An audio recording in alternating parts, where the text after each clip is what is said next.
म्हणजे तुम्ही कुठल्या पदावर काम करता आणि किती पैसे कमवताय हे काही दिवसानंतर त्याला काही व्हॅल्यू नसतं.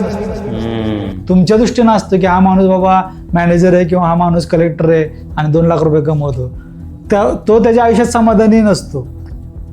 तो काम करायचं म्हणून करत असतो, तो मधनं सोडू शकत नाही म्हणून करत असतो. अशा लोकांची संख्या आपल्याकडे भरपूर आहे.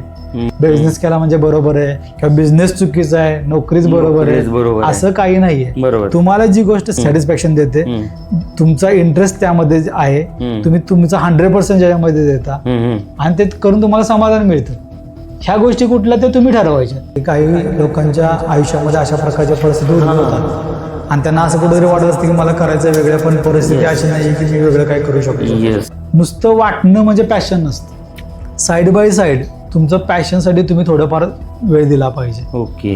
हां, कारण ते खूप गरजेचं आहे. अनुराग बोरकर नावाचा विद्यार्थी होता, तर त्याला नीट परीक्षेमध्ये 99.99% मार्क मिळाले.